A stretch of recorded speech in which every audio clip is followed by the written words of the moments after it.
syakawna anil Hajjaj. Kami komplain, curhat kepada Anas bin Malik tentang Al-Hajjaj. Gimana ini wahai Kang Anas? Apa yang harus kita lakukan? Apa kata Anas bin Malik? Isbiru, bersabarlah kalian. Fa innahu la ya'ti 'alaikum zamanun illa ba'dahu asyarrum minhu. Bersabarlah kalian karena sesungguhnya tidak akan datang satu zaman, satu masa, satu tahun kepada kalian, melainkan zaman, masa, tahun sesudahnya jauh lebih buruk daripada sebelumnya. Terasa tidak? Jadi jangan harap tahun depan lebih baik daripada tahun ini. Tidak, secara kondisi. Sekali lagi, kata Anas bin Malik, isbiru, bersabarlah kalian. Fa innahu la ya'ti 'alaikum zamanun illa ba'dahu asyarrum minhu.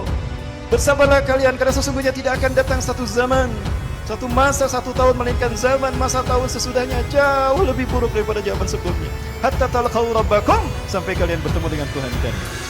Hakadha sami'tuhu min nabiyyikum Muhammadun sallallahu alaihi wasallam. Demikian yang aku dengar dari nabi kalian, Nabi Muhammad sallallahu alaihi wasallam. Dan itu memang betul terasa. Zaman kita hari ini, terutama di tanah air kita, tidak lebih baik daripada zaman sebelumnya. Dan itu terasa masuk. Apa yang membuat masa itu makin buruk? Makin dahsyatnya fitnah demi fitnah yang melanda umat Islam. Ya, fitnah demi fitnah ini akan datang ibarat ombak di lautan. Terkait dengan ini terungkap ketika para sahabat para sahabat dan tabi'in, sahabat kesekian yang hidup, sedang berdiskusi dengan Hudzaifah bin Yaman. Tiba-tiba Umar bin Khattab datang dan berkata, ayyukum yahfazu qaulan Nabi sallallahu alaihi wasallam anil fitan?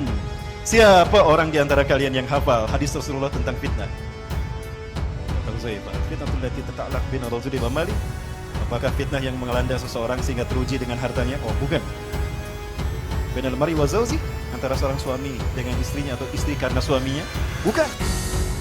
Fa'anil fitnatil lati tas'alu anha ya Umar. Lalu tentang apa fitnah yang bertanyakan kepada kamu? Fitnah macam apa yang bertanyakan kepada kami? Kata Hudzaifah, al fitnatul lati tatamuju kamautul bahr. Tatamuju kamautul bahr. Aku bertanya pada kalian tentang fitnah yang datangnya bertubi-tubi seperti ombak di lautan. Oh, kalau itu aku hafal, kata Hudzaifah. Aku tahu tuh fitnah datang. Itu ya. Akana baina tilkal fitnah wa bainana babun yuhajabu bainahuma. Apakah antar fitnah itu dengan kita ada pintu yang menghalanginya? Oh, ada. Ada pintu yang menghalangi antara fitnah itu dengan kita. Tadi kan bab yuftah ayu kasar. Apakah fitnah itu dibuka atau didobrak? Apa jawaban Hudzaifah bin Yaman? Bayu kasar. Bahkan fitnah itu bahkan pintu itu didobrak. Apa bedanya pintu didobrak dengan dibuka? Kalau pintu dibuka biasa, kunci misalnya dikunci, dibuka kuncinya, dibuka seperti biasa, bisa ditutup lagi tidak? Bisa dikunci lagi? Bisa berfungsi kembali? Bisa. Tapi kalau didobrak, artinya pintunya hancur. Berarti tidak berfungsi lagi. Oh, didobrak. Baik, terima kasih. Assalamualaikum. Waalaikumsalam. Pergilah Umar bin Khattab. Para sahabat bingung. Apa yang kalian bicarakan berdua? Aku membicarakan fitnah yang disebutkan Rasulullah. Bahwa fitnah itu satu, datang bertubi-tubi seperti ombak di lautan tanpa henti. Kedua, antar fitnah itu dengan kita ada pintu yang menjaganya. Terus tadi pintunya didobrak. Iya, didobrak. Artinya tidak bisa melindungi umat kita, umat ini dari fitnah tadi. Terus apa pintu itu? Atau siapa pintu itu? Nah, pintu itu Umar bin Khattab sendiri. Begitu ya. Apakah Umar tahu, sadar kalau pintu yang dimasukkan itu Umar sendiri? Iya, dia yakin betul kalau itu dirinya. Rasulullah pernah menyebutkan bahwa Umar ini akan terkena fitnah dan dialah pintu yang menjaga umat dari fitnah akhir zaman. Terbukti kan? Umar adalah khalifah pertama yang mati dibunuh. Betul? Dibunuh oleh Abu Lu'lu'ah yang dianggap pahlawan oleh kaum Syiah. Pahlawan oleh kaum Syiah. Maka sejak Umar, dimulai dari Umar sampai Turki Utsmani hancur, pergantian kepemimpinan melalui pembunuhan khalifah. Utsman bin Affan dibunuh, Ali dibunuh, Hasan mati dibunuh dengan cara diracun, Husain dibunuh dipenggal di Karbala, sampai berikutnya sampai Sultan Abdul Hamid yang terakhir itu pun dibunuh. Nah, ini jelas banget. Itu kan fitnah itu datang bertubi-tubi. Ya, datang bertubi-tubi. Baik, oleh rahmatullah. kondisi umat Islam pada saat itu. Rasulullah sampaikan, yushiku an tada'alaikumul umam. Aku khawatir kalian akan dimangsa oleh umat bangsa-bangsa di dunia. Kama tada'al akalatu ila qas'atiha. Kama tada'al akalata ila qas'atiha. Sebagaimana hidangan yang siap disantap dari seluruh ujung, dari seluruh arah. Rasulullah berpikir, Rasul menyebutkan kita seperti makanan yang akan disantap oleh para pemangsanya dari seluruh arah. Berarti jumlah kita sedikit. Maka mereka bertanya, amin kiratin nahnu yawma idzin ya Rasulullah. Apakah saat itu jumlah kami sedikit ya Rasulullah sehingga kami dimangsa oleh bangsa-bangsa di dunia? Apa jawaban Rasulullah? Bal antum yawma idzin katsir. Tidak, bahkan jumlah kalian saat itu banyak, luar biasa. Sahabat makin tidak mengerti.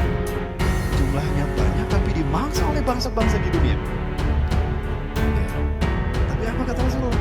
Walakinnakum gutsaa'un ka gutsa'is sair. Tapi kalian seperti buih di lautan. Walaupun jumlah kalian banyak, tapi kalian seperti buih di lautan. Yang namanya buih tinggi menakutkan, tapi kalau kita tebas dengan tangan kita hancur berkeping-keping. Tidak beda kekuatan, itulah buih.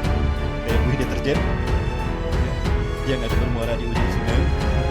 Besar kan menakutkan, tapi kalau kita sentuh hancur berkeping-keping. Itulah kita hari ini. Kalimal fi syatil bahar, atau seperti pasir tepi pantai, hamparannya luas luar biasa, tapi ketika diambil dengan tangan diremas-remas hancur berkeping-keping. Itulah kondisi kita hari ini. Dari 7 miliar umat manusia di dunia, 2/3 umat Islam. 2 miliar itu kita umat Islam, tapi nasib kita seperti itu. Walaupun kita menguasai dunia, 2/3 dunia kita kuasai, dan 1315 tahun kita berkuasa, tapi karena kita sudah mulai meninggalkan Quran dan Sunnah, hubud dunia sudah menjangkit kita, maka saat itulah kita tidak punya kekuatan. Maka jumlah mayoritas kita tidak lagi menakutkan bagi musuh-musuh Allah. Wala yanza'anna al-mahabbata min suduri a'daikum. Dan sungguh Allah mencabut rasa takut dari dada musuh-musuh kalian. Artinya mereka sudah tidak takut lagi dengan jumlah kita mayoritas. Hatta mereka tidak takut dengan jumlah kita mayoritas di Indonesia. Tuh, mereka betul-betul tidak takut kan dengan jumlah kita mayoritas. Mereka berani mencaci maki ulama tanpa ada yang menuntutnya. Karena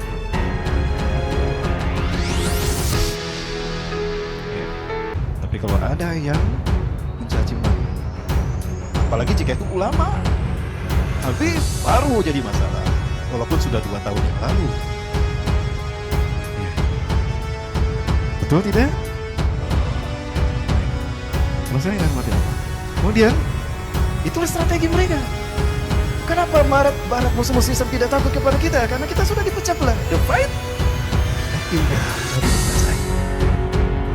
Yang tadinya ummatan wahidah berdaung dalam bendera khilafah, karena sudah hubbu dunia dan takut mati, cinta dunia dan takut mati, wahan tadi ya yang dibenamkan pada hati kita, maka jumlah kita sudah tidak lagi ditakuti mereka.